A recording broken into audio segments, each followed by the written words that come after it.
তার সৃষ্টিতে ফুটে ওঠে সাম্য ও মানবতা। ক্রান্তিকালে তার লেখনী হয়ে ওঠে মুক্তির স্লোগান। কবিতা গানে তিনি দেখিয়েছেন অন্যায়ের বিরুদ্ধে সোচ্চার হওয়ার পথ। তিনি জাতীয় কবি, প্রেম ও দ্রোহের কবি। কাজী নজরুল ইসলামের ৪৯তম মৃত্যুবার্ষিকী আজ। যুগে আসিয়াছি পুনঃ মহাবিপ্লব হেতু, এই স্রষ্টার শনি মহাকাল ধূমকেতু। তিনি ছিলেন নিপীড়িত মানুষের বঞ্চনার এক বজ্রকণ্ঠ। সাম্প্রদায়িকতার বিষকে যিনি ঘটিয়েছিলেন ধর্মনিরপেক্ষতার বাণীতে, যার হৃদয় ছিল ভালোবাসায় সিক্ত। তিনিই বিদ্রোহী, তিনি গানের পাখি বুলবুল, তিনি জাতীয় কবি নজরুল ইসলাম। তার জীবনকাল ছিল ৭৭ বছরের, তবে সৃষ্টিশীল ছিলেন মাত্র ২৩ বছর। এই সময়ই গড়েছেন নান্দনিক শিল্প, সাহিত্যকে করেছেন সমৃদ্ধ। লিখেছেন অসংখ্য কবিতা, গান, গল্প ও উপন্যাস।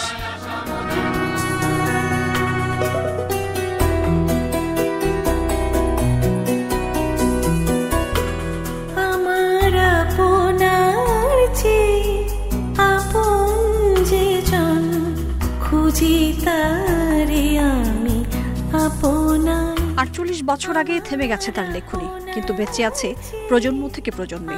তার সুর আর দীক্ষা আজও শক্তি যোগায় তরুণদের। আমরা সবাই নজরুলের সাথে থাকি, নজরুলের সৃষ্টির সাথে থাকি। তার সাহিত্য, সঙ্গীত, রচনা যা কিছু আছে, কবিতা, এগুলোর সাথে থেকে আমরা যেরকম মানে কি বলে বিপদে যেরকম আমরা শক্তি ধারণ করতে পারি, তাহলে সেইভাবে করে আমরা ভালোবাসাটাও ধারণ করি না কেন?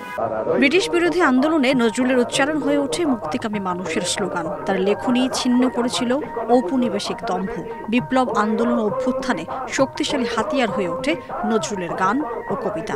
যখনই যে আন্দোলন বলি বা প্রতিবাদ বলি, সবসময় আন্দোলন এবং প্রতিবাদের ভাষায় নজরুল সরাসরি চলে এসছে। যুগে যুগে যখনই প্রয়োজন হবে, নজরুল আমাদের বেঁচে থাকা এবং সামনে এগিয়ে যাওয়ার আমাদের ক্ষমতা যোগাবে আমাদের ভিতরে। সময়ের সাথে সাথে কবি নজরুলের প্রাসঙ্গিকতা বাড়লেও কমছে তার চর্চা। অথচ নজরুলের গান কবিতাই হলো বাঙালির অনবদ্য সাহিত্য।